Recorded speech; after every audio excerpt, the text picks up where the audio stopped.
Halo sahabat Artasindo. Kembali lagi di Artasindo TV. Jangan lupa subscribe, like, komen, share, dan nyalakan notifikasi supaya update terus video menarik lainnya.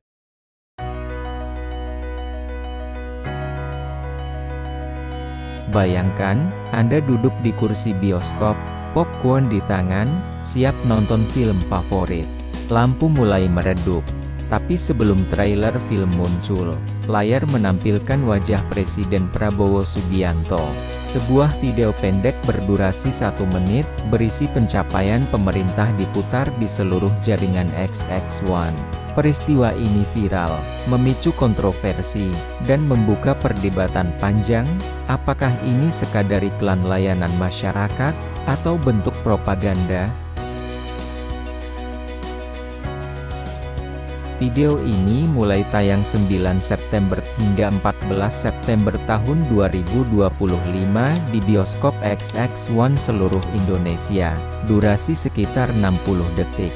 Isinya menampilkan pernyataan Prabowo tentang komitmen pemerintah menjawab kebutuhan rakyat hari ini, disertai klaim pencapaian seperti swasembada beras, pembukaan sawah baru, ekspor jagung, hingga program makan bergizi gratis.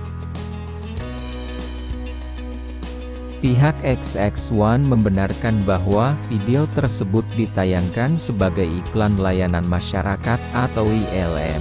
Corporate Secretary XX1 menyatakan, bioskop memang menyediakan slot untuk penyampaian informasi publik, bukan iklan komersial. Durasi pemutaran dibatasi hanya seminggu. Menurut XX1, sama halnya dengan iklan kesehatan atau kampanye anti narkoba, video ini masih termasuk kategori ILM. Video ini menonjolkan sejumlah program unggulan pemerintah, makan bergizi gratis, Koperasi Desa Merah Putih, Sekolah Rakyat, dan SPPG atau Satuan Pelayanan Pemenuhan Gizi. Selain itu, ada juga klaim peningkatan produksi beras nasional dan ekspor jagung.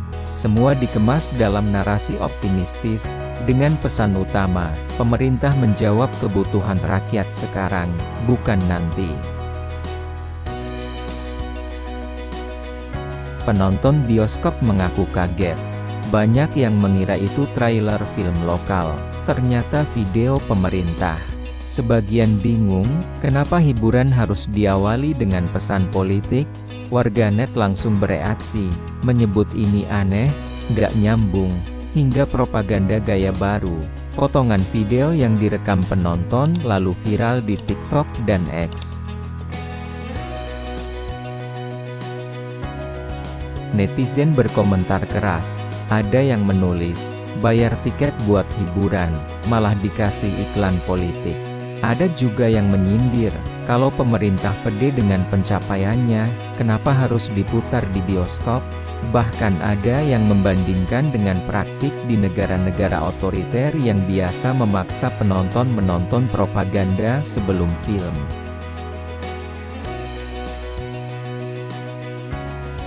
Namun tidak semua negatif. Pendukung pemerintah mengatakan, ILM adalah hak pemerintah untuk menyampaikan capaian. Mereka menilai, kalau iklan rokok, minuman ringan, hingga trailer film boleh tayang, kenapa capaian pemerintah tidak boleh? Bagi mereka, masyarakat justru harus tahu apa yang sedang dikerjakan pemerintah.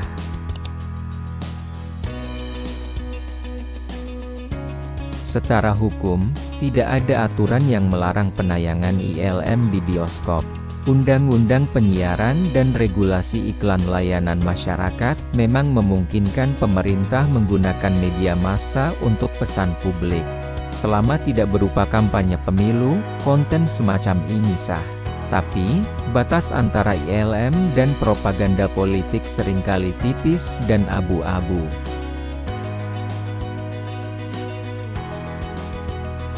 Praktik serupa sebenarnya pernah terjadi di era Orde Baru, ketika film diawali dengan lagu Indonesia Raya dan pesan pembangunan.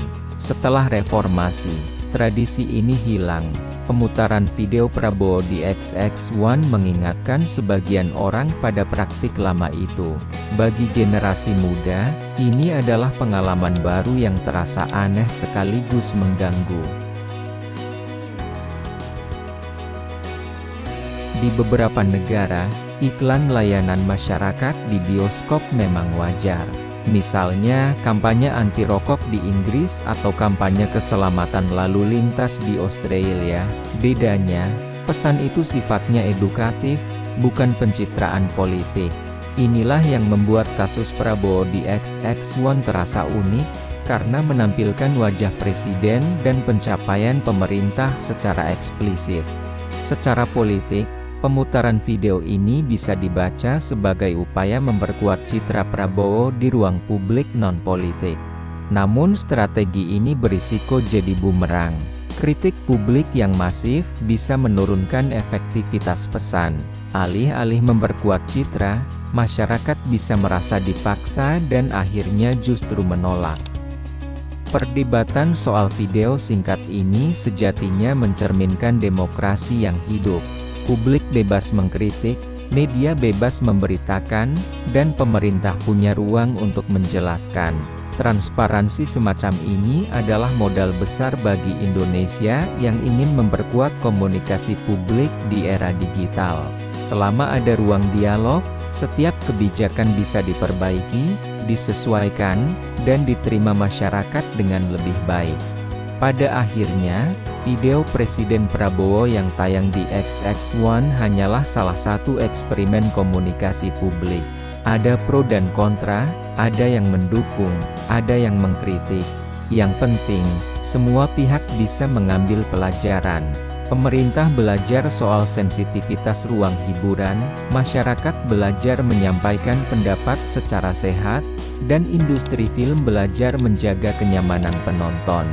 Semoga ke depan, setiap pesan negara bisa hadir di ruang publik dengan cara yang semakin kreatif, mendidik, dan tetap menyenangkan.